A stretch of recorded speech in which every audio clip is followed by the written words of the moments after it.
Bonjour à toutes et à tous, c'est Paul Dame pour un nouveau sapin en sucette. Donc là, j'ai envie de revenir sur le sujet des gueltas qui sont de véritables oasis dans le désert du Tchad. Et je me suis dit, oui, mais peut-être que on pourrait en extraire des données plus importantes sur l'éventuelle acidité du milieu. Et donc, qui dit acidité dit peut-être des compositions plus ou moins importantes. Et donc, peut-être que par là, on trouverait divers dinosaures ou fossiles de dinosaures plutôt, puisque comme vous le savez sûrement, on calcule le pH selon la loi de Bronsted, selon sa théorie de l'acidité qui se réduit en fait à des transferts de protons, si je ne m'abuse, d'un état basique à un état acide. Un acide cède un ou plusieurs protons H+, les bases les captent. Bon, de là. Ce qui fait du couple H2SO4 un acide et SO4 de moins une base. De là, je pense que ça se voit assez bien. Nous avons affaire à un acide un peu particulier, un polyacide, puisqu'il a deux protons. Mais la règle édictée précédemment est toujours vraie quant au fait que HCl est l'acide chlorhydrique et Cl- est l'ion chlorure. Nous avons comme base l'ion chlorure. Bien, de là on peut dire que le comment dire l'acidité va plus ou moins conserver les éléments euh, les éléments. Tout cas, par exemple, nous mettons des cornichons dans le vinaigre pour les conserver.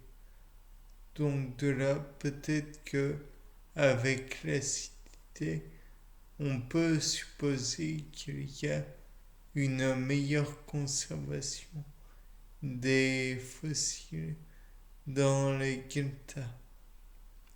De plus, on peut supposer aussi que via cette acidité, il y a moins de... il y a plus de bactéries acidophiles, puisque les acides, bon, acidophiles, bactéries qui aiment l'acide, je ne vous explique pas plus. De plus, enfin, encore plutôt, on peut remarquer que donc il y a de l'eau, donc beaucoup de potentiel H2O et donc de H3 potentiel. Plus elle est neutre, plus le pH s'approche de 7.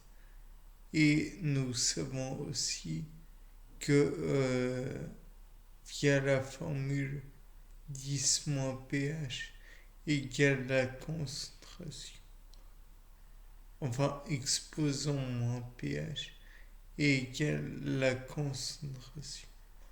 en H3+. Donc, on peut déterminer l'acidité et la quantité d'H3+ présente dans le delta. De plus, oui, ça fait beaucoup de plus, encore une fois. Mais je pense que les de plus sont importants. Dans les deltas, nous voyons euh, beaucoup de vie forcément, puisque celle-ci, l'eau apporte et est nécessaire à la vie, forcément. Et donc, j'imagine qu'il y a d'autant plus d'animaux, d'autant plus d'éléments de la biosphère qui est dans la delta. Peut-être que des végétaux se développent eux-mêmes dans la delta. De plus, et c'est un tic langagier, on pourrait envisager qu'il y a une sorte de momification naturelle en raison de l'acidité du milieu. On pourrait envisager aussi que bon nombre de graines pourraient se dessécher et donc que les deltas pourraient être, ou plutôt que bon nombre de végétaux pourraient se développer, donner des graines et des fruits qui seraient naturellement mangés par les animaux, puis donnant des graines qui elles-mêmes pourraient redonner d'autres végétaux et ainsi de suite. Par la suite, on pourra aussi éventuellement s'intéresser au fait que peut-être que le milieu est aride, enfin pas aride, pauvre, puisque au bout d'un moment, toutes les, comment dire, toutes les substances pouvant fertiliser le sol pourraient être absorbées. Naturellement, on envisagera aussi le fait que il existe les acides de Lewis. Et les acides de Lewis, qu'est-ce que c'est? En fait, c'est un passage de, comment dire, de doublet d'électrons entre la base et l'acide encore une fois. Bien, je pense avoir commencé et soulevé des points intéressants. Donc, c'était Paul Dame pour un nouveau Sapin. Au revoir.